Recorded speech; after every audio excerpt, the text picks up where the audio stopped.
Ladies and gentlemen, boys and girls, children of all ages, we are back. Back again. We are back.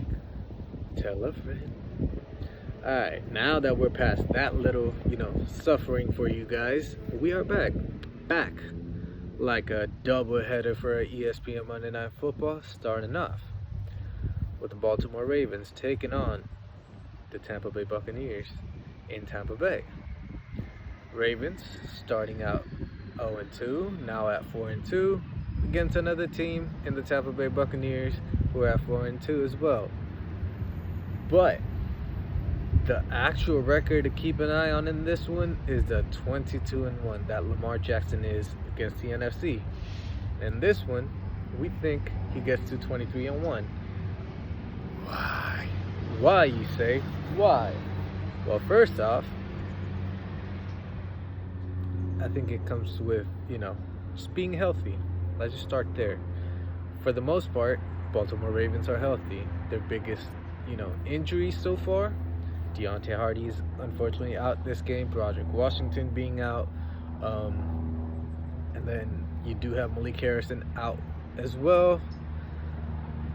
Those are tough losses, but, players that you can still kind of maneuver around. Nobody of significant importance.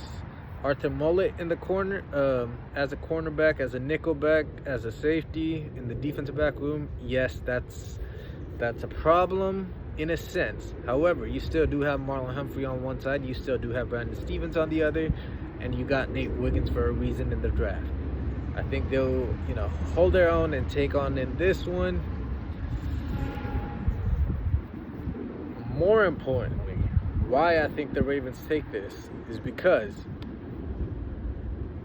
Derrick Henry, Lamar Jackson, I will get to their numbers very soon, but they're both having MVPs like season, and with nobody actually really dominating,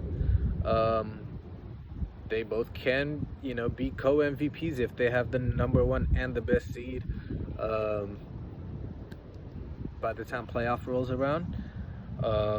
Would they do it? Probably not. If Lamar even has slight kind of edge on Derrick Henry, they'll give it to a quarterback. But if, and it's still a big if, but Derrick's on his way. But if Derrick Henry gets to 2,000 yards, I don't think NFL should take away that moment from Derrick Henry. But we'll see what happens in that one. Next thing that I do want to highlight for the Baltimore Ravens will be two teams in the AFC that are, or that think that they're going to make a run for it, between the New York Jets, who traded for Devontae Adams, and the Buffalo Bills, who got Amari Cooper for Josh Allen after losing Stephon Diggs. The best wide receiver so far that Lamar has played with is arguably Odell Beckham Jr. And not the Odell Beckham Jr. that played in New York or LA, the Odell Beckham Jr. on his way out of the league right now in Miami. So I think it's been a great injustice to Lamar Jackson to still not have a number one wide receiver for him after all of these years. He's been playing in the league for almost 6 years. He still has never had that number one target as like a number one wide receiver.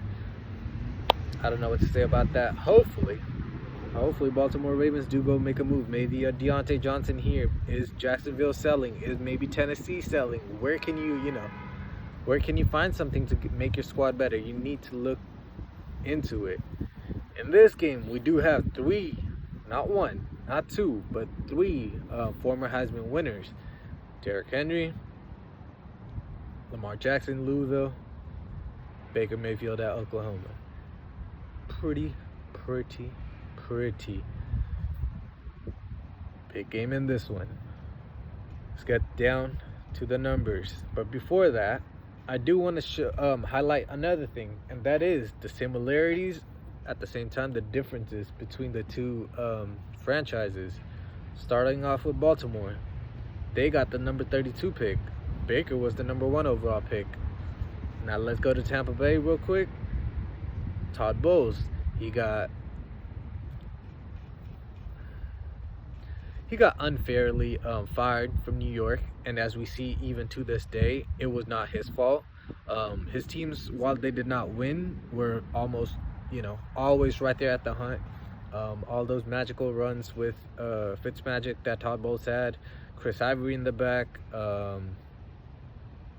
Bilal Powell, all of these guys. His emphasis has always been defense, run game. He had to, stick with Fitzpatrick back then. He had Geno Smith, who was not the Geno of right now either. He struggled, and he kind of got, chased out of New York for that. But on the other hand, almost 17 years, I want to say, the second longest tenured head coach in the NFL. The differences, and then there is a similarity. Both coaches love 3-4 defenses. Both are actually, John Harbaugh is a special teams coordinator, or was. Todd Bowles is very fond of special teams as well, being a defensive guy and not an offensive guy. So this is a very interesting matchup with two aggressive head coaches who rely on their defense, special teams more than on their offense, even though both have offenses that could carry any team and any head coach. Like we talked about, let's get to the numbers. Baker Mayfield so far in 6 games, 71% completion, 15 touchdowns, 5 interceptions on 17 sacks, 109 rating. Pretty good for the guy who got chased out of Cleveland, chased out of Charlotte. They both definitely do wish that they still had him.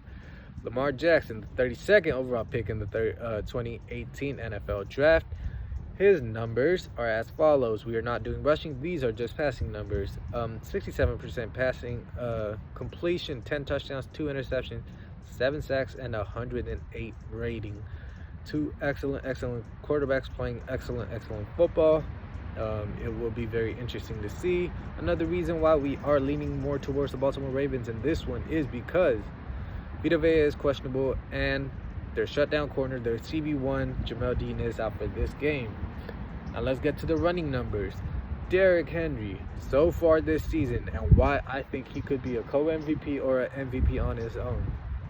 119 carries, 704 yards, 5.9 yards per carry with 8 touchdowns. And that's as a RB1. Ain't nobody else doing that. Almost. Let me finish real quick, and then we'll come back to it. On the other side, you have Bucky Irving, a rookie, 58 carries, 328, 5.7 yards per carry, 2 touchdowns. Will that last? Rachaad White, who's kind of getting unfairly to a degree, but he has not stepped up either, but he is getting slowly replaced out of the league. 51 carries, 187 yards, 3.7 yards per carry, which is not the worst. 0 touchdowns, unfortunately, so far. And then Tucker, that came in last week, 16 carries, 143 yards, 8.9 per carry, and 1 touchdown. Combined between those 3 running backs, they have 658 yards and 3 touchdowns. Derrick Henry, by his lonesome, has 700. Let me count it up again. 1, 2, 3, 4, 5, 6, 704 yards and 8 touchdowns, single-handedly. And that is why Baltimore. Moving on to the second game in this doubleheader, the Los Angeles Chargers taking on the Arizona Cardinals. The battle of Southwest Coast, I guess. I think Rams are more loved, and probably Raiders are still more loved in the West Coast, even in the southern side, than these two teams. But hey, we are here with them, and I guess they're going to be on prime time with 3-2 records for the Chargers and a 2-4 record for the Arizona Cardinals. Chargers coming off a bye week, yet they are still stuck with a lot of injuries. It's only 2 healthy wide receivers in LA. Quentin Johnston, Hayden Hurst, even Joey Bosa, all are doubtful for this game. While Ladd McConkey, Darius Davis, their special team guy, Fulton, Jasir Taylor are all questionable. And even worse, unfortunately, and I do really mean this unfortunately, DJ Chark, Gus Edwards, and Asante Samuel Jr. Talk about CB1 again, CB1 for the Chargers, are on IR, so they will miss some games, not just this one. So that will kind of hinder what a successful season could be for the Chargers this year. This one, I'm still kind of waffling, and we are making this a live decision right now. We will roll with the Chargers in this one. Why? Because I think this game is going to be a run game reliant game. A mouthful. Run game reliant game. Try to say that 5 times. Due to the injuries on both sides, even the Cardinals have a lot of injuries. Their O-line needs a lot of help. Will Hernandez being out on the inside. Jonah Williams being out on the outside, Carter O'Donnell, Christian Jones, all on IR, and that's just in the offensive line. Defensively, it even gets worse. BJ Ojulari's out, Blah Nichols out, Darius Robinson, the first round defensive lineman, Justin Jones, he's all out. Not just for this game, for a while in the IR. Popo is out for this game. That's going to be a big miss, just as an extra set of body. Fortunately, even Roy Lopez, Kaiser White, Murphy Bunting, and their slot cornerback, Garrett Williams, are all questionable. So with all of these injuries, it's going to be a tough ask for, the Cardinals to kind of hold their own at the house. I'm hoping, praying that Cardinals win, so the Raiders still have a chance, but that's being selfish. But in reality, I do think the Chargers will win this.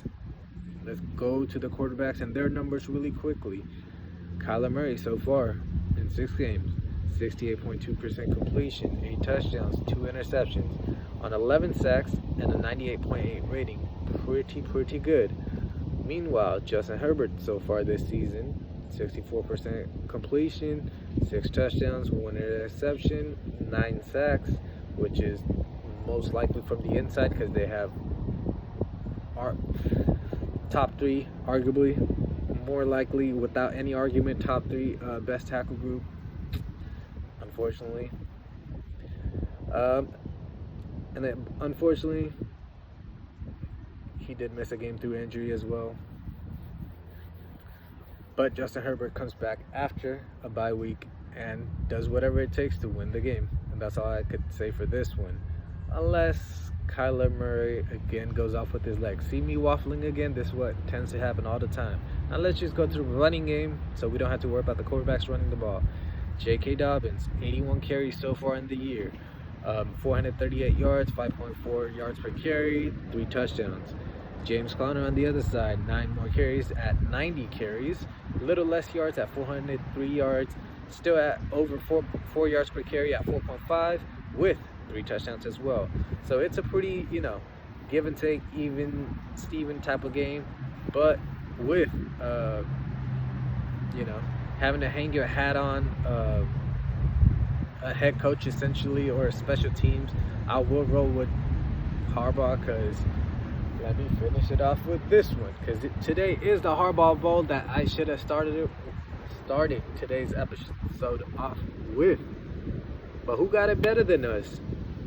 Nobody. So I am going for a 2-0 Harbaugh night, a 2-0 Ravens and Chargers type of night, and both the Harbaugh's boys go home happy. Talk about happy. I hope y'all are having a fantastic weekend and continue to have an excellent week this week. I will be having other videos this week so far and not just football videos, so I hope you guys tune in to watch. If anybody has actually been listening so far, thank you.